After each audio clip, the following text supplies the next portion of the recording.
Good evening. प्रश्न IAS की PYQ series में आप लोगों का स्वागत है। 2020 के क्वेश्चन हम लोग सॉल्व कर रहे हैं। ये लास्ट क्वेश्चन है 2020 का।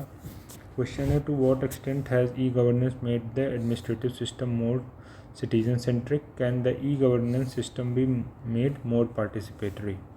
ठीक है, तो स्ट्रेट फॉरवर्ड क्वेश्चन है ऐसे, तो इसमें कुछ ज़्यादा टेक्निकल नहीं है। हमें टू व्हाट एक्सटेंट है तो मेनली क्या लिखना है, दो पार्ट में आंसर आएगा। ई गवर्नेंस के कारण जो एडमिनिस्ट्रेटिव सिस्टम है, ठीक है, वो कैसे पार्टिसिपेटरी हुआ है। ठीक है, तो पहला पार्ट आएगा पार्टिसिपेटरी कैसे हुआ, उसके हम लोग पॉइंट दिखाएंगे। ठीक है, मेनली आप यही दिखाएंगे कि कितना कितना सिटीजन सेंट्रिक हुआ है। सिटीजन सेंट्रिक है तो कितना सिटीजन सेंट्रिक हुआ है वो दिखाएंगे। दूसरे पार्ट में हम लोग इससे जुड़े हुए कुछ चैलेंजेस लिखेंगे। ठीक है, अगर ये टू व्हाट एक्सटेंट नहीं होता या सिर्फ ये होता how has e governance made the administrative system more citizen centric, तो आपको सेकंड पार्ट में चैलेंजेस लिखने की ज़रूरत नहीं थी। ठीक है, सिर्फ आप सिंपली इस फर्स्ट पार्ट को आप एक्सप्लेन कर देते, आपका क्वेश्चन जो है, क्वेश्चन की डिमांड वहीं पे कंप्लीट हो जाती। ठीक है, तो यहाँ पे टू व्हाट एक्सटेंट पूछा है तो इसलिए आपको दो पार्ट में डिवाइड करना पड़ेगा। पहला सिटीजन सेंट्रिक कैसे बनाया, दूसरा थोड़े से चैलेंजेस लिखने, ज़्यादा डिटेलिंग नहीं करनी है हमको यहाँ पर। सिंपल आप दो चार जो चैलेंजेस होते हैं जनरली डिजिटल लिटरेसी एक्सेस, वो हम डिस्कस कर लेंगे, वो आपको यहाँ पे लिखना है। ठीक है, तो हम शुरू करते हैं। इसमें इंट्रोडक्शन ऑब्वियसली आप लिखेंगे। ई गवर्नेंस क्या होता है, तो या तो can be defined as application of information ICT providing exchange of information integration of previously existing, तो ये डेफिनेशन लिख दिया, पहला अप्रोच है। सेकंड अप्रोच इसमें क्या हो सकती है, ई गवर्नेंस से जुड़ी कोई न्यूज़ आती रहती है अक्सर। ठीक है, जैसे कोई भी न्यूज़ आई तो उसको आप वहाँ पे एज एन एग्जांपल आप दिखा सकते हैं। ठीक है, कि उसके कारण जो है, जो पॉजिटिव नोट की न्यूज़, कि ई गवर्नेंस के कारण जैसे आरटीआई फाइलिंग बढ़ गई। ठीक है, या ई गवर्नेंस के कारण आपका जो कोई कहीं पे कोई स्कीम थी उसके ग्रीवांस रिड्रेसल, अक्सर न्यूज़ में आता रहता है कि इतनी जो लोगों की समस्याएं थी उनका निस्तारण हुआ। ठीक है, तो ग्रीवांस रिड्रेसल आपका इम्प्रूव हो गया।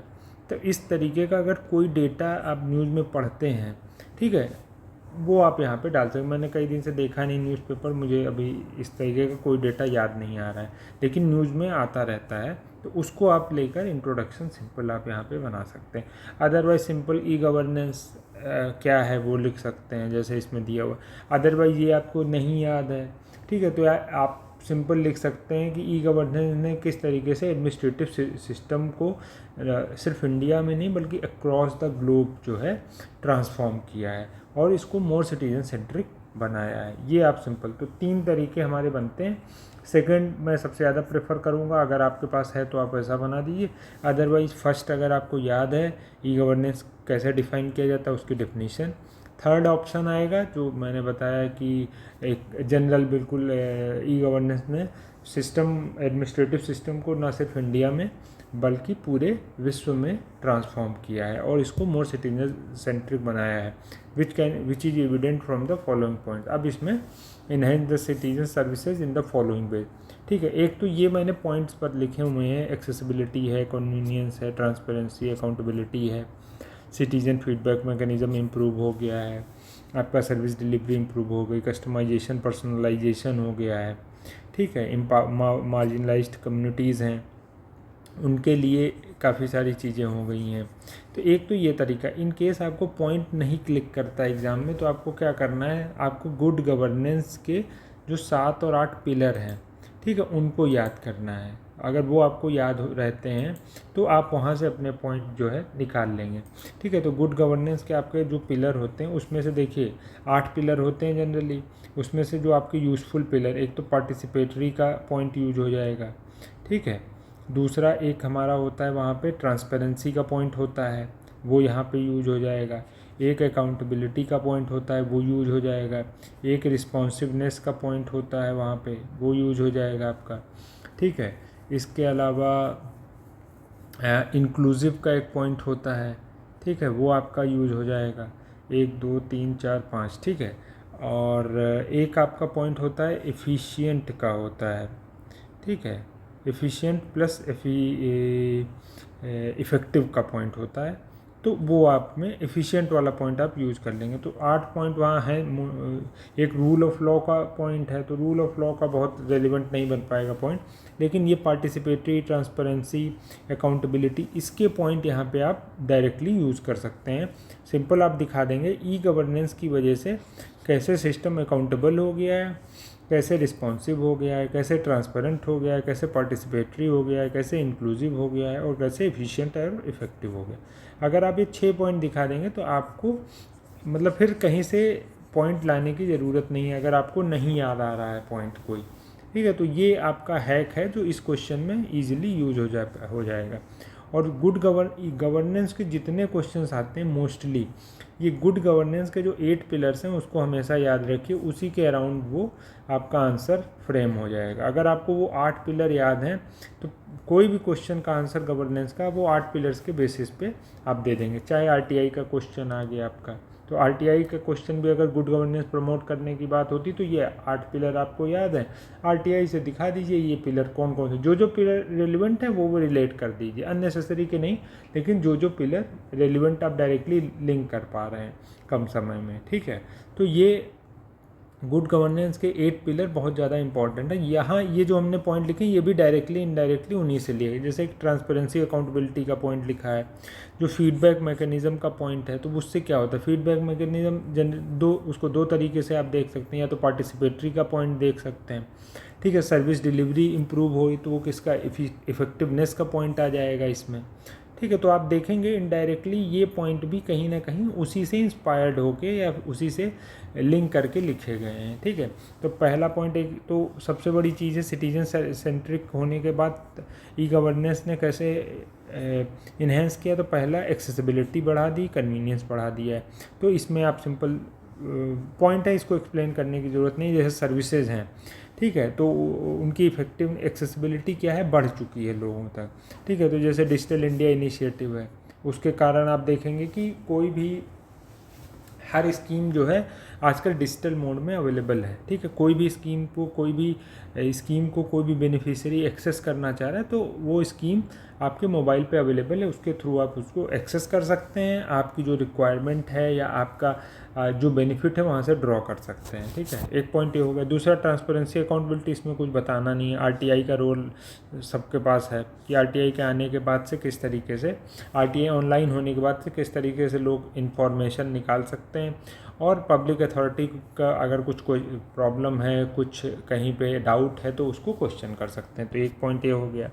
सिटीजन फीडबैक मैकेनिज्म, ठीक है, तो इसमें आप लिख सकते हैं जैसे माई गवर्नमेंट प्लेटफॉर्म है, ठीक है, वो आया तो उसने क्या, सिटीजन इंगेजमेंट, वहाँ पे आप जाके अपने आइडियाज़ हैं, ठीक है, आपका कोई स्कीम से रिलेटेड फीडबैक है या फिर स्कीम से जुड़ा कोई आपका लूप होल है, ठीक है, इन हर तरीके की जो भी चीज़ें हैं उनको आप माई GOV प्लेटफॉर्म पे जाके आप रजिस्टर कर सकते हैं। तो सिटीजन फीडबैक मैकेनिज्म आपका इम्प्रूव हो गया। इसके अलावा अगला क्या है, सर्विस डिलीवरी इम्प्रूव हो गई। सर्विस डिलीवरी कैसे, जो भी आपका प्रोक्योरमेंट वाला फॉर्म है तो एग्जांपल दिया हुआ है, नेशनल ई गवर्नेंस प्लान का एग्जाम्पल यहाँ पे दिया हुआ है।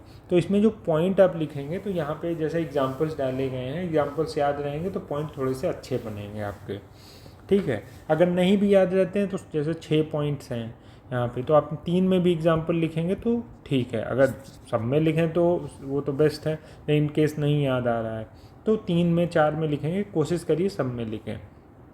अगर यही इवेल्युएट करने के लिए आ जाता है क्वेश्चन तो आपको सब में कंपलसरी हो जाता है, फिर इवेल्युएट करने के लिए अगर आ जाएगा तो सब में कंपलसरी है, आप यहाँ पे एग्जाम्पल्स लिखेंगे, ठीक है। अब ये चूँकि सिंपल आपको कैसे इन्हेंस किया है वो पॉइंट लिखने हैं, तो इसलिए आप इसमें 3-4 पॉइंट में भी एग्जांपल लिख देंगे, that would be sufficient. Next आपका आ रहा है कस्टमाइजेशन पर्सनलाइजेशन, ठीक है। जैसे कि कस्टमाइजेशन पर्सनलाइजेशन का मतलब है स्पेसिफिक नीड को टारगेट करना, सिंपल, ठीक है। तो यहाँ पे जैसे आधार का हो गया कि जैसे इंडिविजुअल की कोई रिक्वायरमेंट है, ठीक है, तो उसको उसकी रिक्वायरमेंट के हिसाब से, जैसे आपका आधार का कोई प्रॉब्लम है, कुछ वहाँ पे चेंज करना है, ठीक है, तो वहाँ की उस प्रॉब्लम को रिजॉल्व करने में रोल हो गया। इसके अलावा जो मार्जिनलाइज्ड कम्युनिटी को एम्पावर करने का, जैसे कॉमन सर्विस सेंटर्स बनाए गए, ठीक है। तो कॉमन सर्विस सेंटर से क्या है, जो गांव रूरल एरियाज़ हैं, ठीक है, या फिर जो बैकवर्ड कम्युनिटीज़ हैं, पुअर हैं, उनके पास जो सर्विस की एक्सेसिबिलिटी नहीं है बिकॉज ऑफ एनी रीज़न, ठीक है, तो उसको एड्रेस करने में मदद मिलेगी। तो ये कुछ पॉइंट्स हैं जो आपको ध्यान में रखने हैं।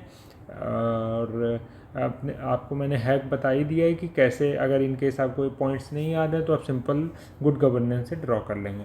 अब यहाँ पे थोड़े से पॉइंट आपको, चूँकि क्वेश्चन की डिमांड हमारी क्या है, टू वॉट एक्सटेंट है, तो यहाँ पे आपको थोड़े से चैलेंजेस लिखने पड़ेंगे, ठीक है। हालांकि इस आंसर में मिस हो गया है लिखना, लेकिन यहाँ पे चैलेंजेस लिखने चाहिए थे। तो चैलेंजेस में सिंपल सबसे बड़ा तो वही डिजिटल डिवाइड है आपका।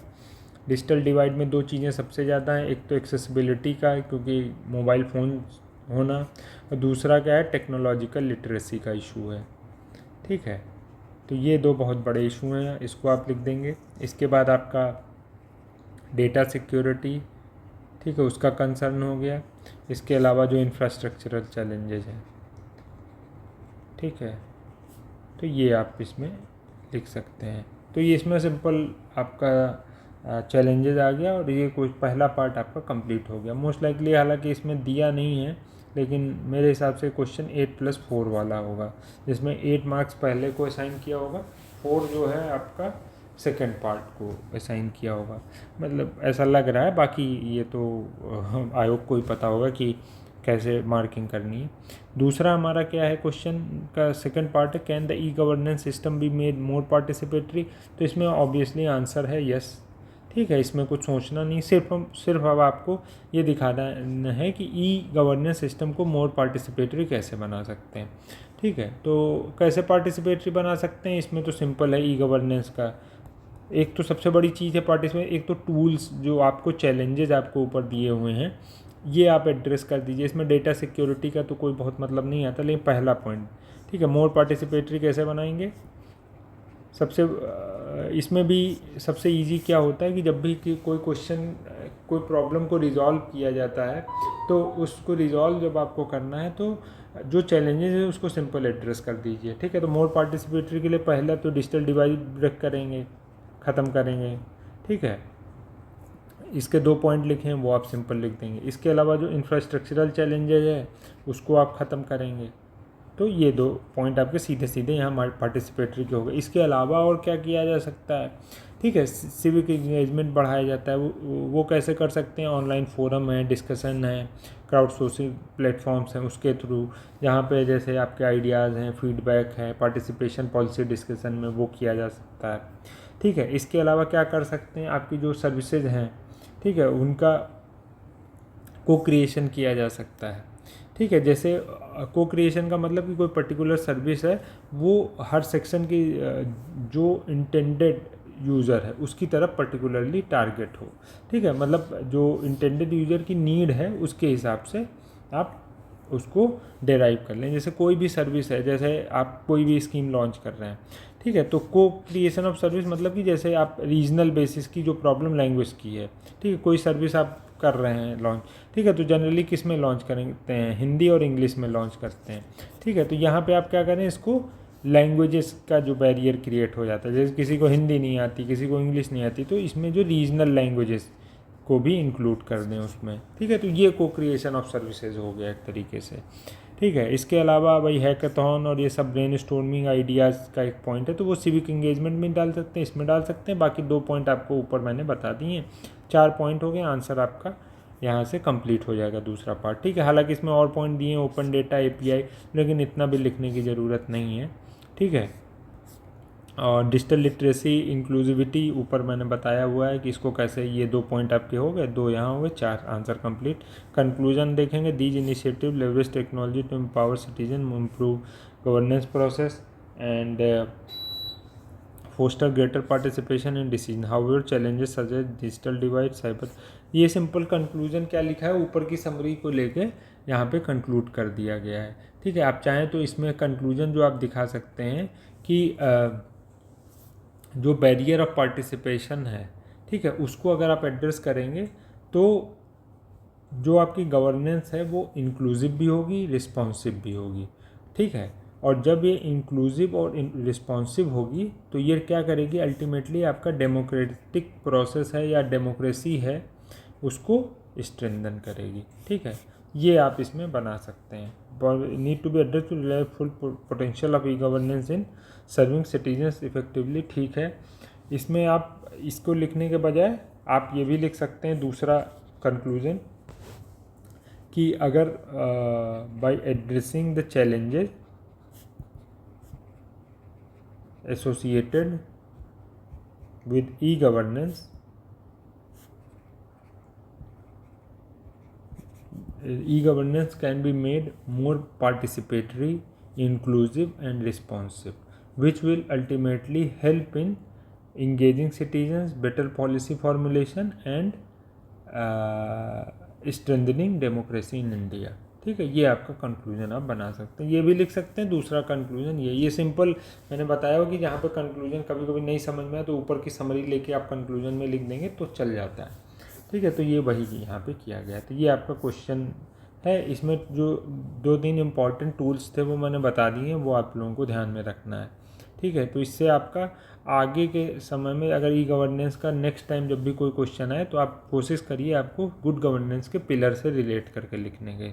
ठीक है, तो आपका आंसर अच्छा बनेगा। नेक्स्ट है briefly state the role of, ये स्ट्रेट फॉरवर्ड क्वेश्चन है। इसमें भी कुछ मतलब सिंपल आपको रोल ऑफ NHRC यहाँ पे लिखना है।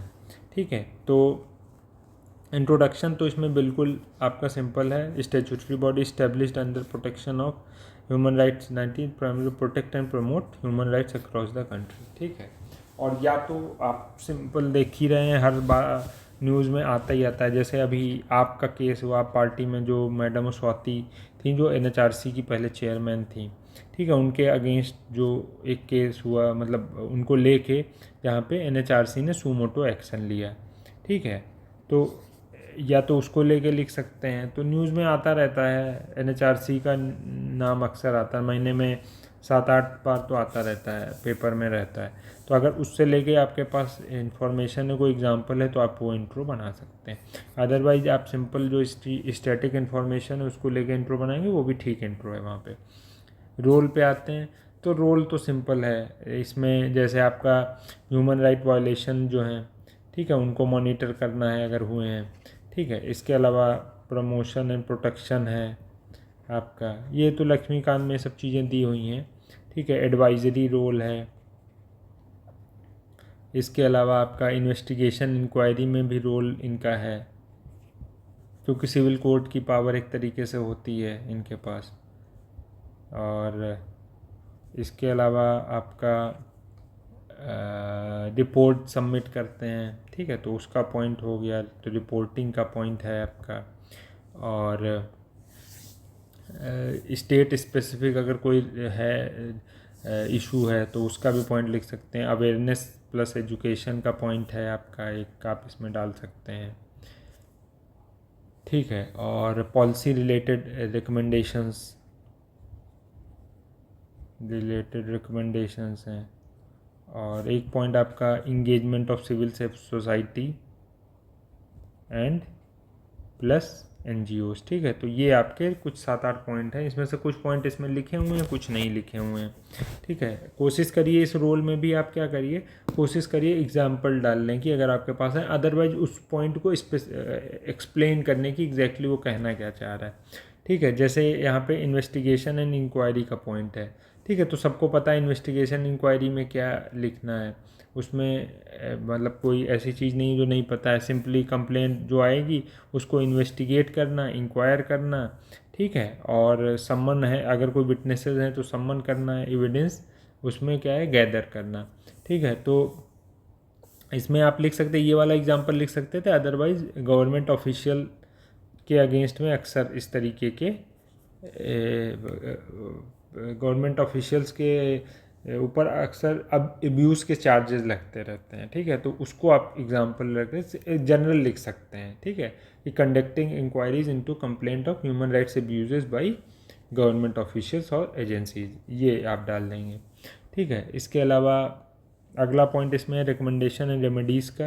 अपन upon completing an investigation NHRC can recommend the appropriate measure. ठीक है, तो वही रिकमेंडेशन एंड रेमेडीज़, ताकि सेम चीज़ आपकी रिपीट ना हो।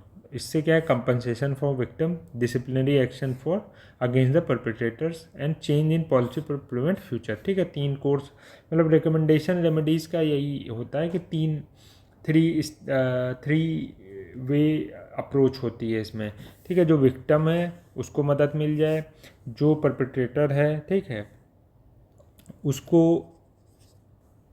सज़ा मिल जाए, और तीसरा फ्यूचर में वो रिपीट ना हो, इसके लिए आपकी जो पॉलिसी में चेंज है या जो भी रेमेडियल एक्शन है वो हो जाए। ठीक है, तो 3 है, तो ये रिकमेंडेशन रेमेडीज़ का पार्ट हो गया। पब्लिक अवेयरनेस एजुकेशन है, इसमें आपको कुछ सोचना नहीं है, जितने टूल्स हैं, सोशल मीडिया है, सेमिनार हैं, वर्कशॉप है, पब्लिकेशन है, उसको आप लिख देंगे। ठीक है, पब्लिक एडवोकेसी एंड लेजिस्लेशन। ठीक है, जो भी विमेन रिलेटेड या विमेन सेंट्रिक, या फिर सॉरी विमेन सेंट्रिक स्पेसिफिक हो गया ज़्यादा, जो भी ह्यूमन राइट्स सेंट्रिक पॉलिसीज़ हैं, ठीक है, वहाँ पे इनका इनपुट लिया जाए। जैसे UCC के बारे में हो गया, तो वहाँ पे इनपुट ले लिया। ठीक है, रिलेटेड पॉलिसीज़, लॉ इनिशिएटिव। ठीक है, legislative standard human right protection and ensure compliance with international human right standards. ठीक है, तो एक पॉइंट ये हो गया आपका। मॉनिटरिंग रिपोर्टिंग हो ही गया, हर साल ये रिपोर्ट सबमिट करते हैं पार्लियामेंट में, इनकी जाती है रिपोर्ट। ठीक है, पीरियोडिक रिपोर्ट जाती, साल में तो जाती है एक बार। ठीक है, तो एक वो हो गया। वहाँ पे क्या है, जो भी रिपोर्ट सबमिट करते हैं, जैसे जो केसेस होते हैं, ठीक है, उनके आउटकम्स रहते हैं। ठीक है, क्या रिमेडियल एक्शन हुआ वो रहता है, और फ्यूचर में इस तरीके की चीज़ें ना हो, इसके लिए रिकमेंडेशंस रहता है। ठीक है, तो उसको आप यहाँ पे लिख सकते हैं। इसके अलावा स्टेक होल्डर का पॉइंट जो ऊपर है, जिसमें कि आप यहाँ पे सिविल सोसाइटी एंड NGOs का रोल यहाँ पे इम्पॉर्टेंट हो जाता है। इसके अलावा आपका आजकल कॉरपोरेट्स में, ठीक है, तो वहाँ पे भी जैसे सेंसिटाइजेशन के प्रोग्राम हो गए। ठीक है, तो उसको लेके अवेयरनेस और एजुकेशन के पार्ट में उसको भी आप क्लब कर सकते हैं। Government is civil society stake holder to promote human rights and address systematic issues, engage in dialogue and cooperation with the relevant actor to foster a conducive environment for human right protection। तो ये आपके 6-7 point हैं, ये simple है, straight forward, इसमें कुछ सोचना नहीं। मतलब आपने अगर NHRC एक बार भी पढ़ा है तो ये चीज़ें आपको याद रहेंगी। जो चीज़ें जनरली नहीं याद रहती हैं वो, एक तो आपका सिविल अवेयरनेस वाला पॉइंट मिस हो जाता है। ठीक है, और एक पॉइंट आपका cooperation with the stake holder, ये 2 पॉइंट मिस हो जाते हैं, तो इनको ध्यान रखें। कंक्लूजन में कुछ खास ट्रिकी है नहीं, स्ट्रेट फॉरवर्ड क्वेश्चन है। Overall NHRC play crucial role in safeguarding human right in India by investigating complaints, advocating for reforms, raising awareness, monitoring. ऊपर की समरी यहाँ पे हमने कंक्लूजन में लिख दी है। ठीक है, तो ये आपके 2 क्वेश्चन है। अच्छा क्वेश्चन था पहला वाला, ये तो स्ट्रेट फॉरवर्ड है, इसमें कुछ सोचना नहीं है। लेकिन टूल्स और अप्रोचेस इसमें बता दिए, तो इस तरीके से आप याद रखेंगे तो जो ह्यूमन राइट कमीशन, कोई भी कमीशन आता है तो उससे जुड़े आप जब रोल की बात आएगी तो वो आप रोल पैरेलल में ड्रॉ करके निकाल सकते हैं। ठीक है, होपफुली वीडियो आपको ये जो आंसर मैंने डिस्कस किए हैं इस वीडियो में समझ में आए होंगे। अगर कोई डाउट होगा तो आप पूछ सकते हैं। Thank you.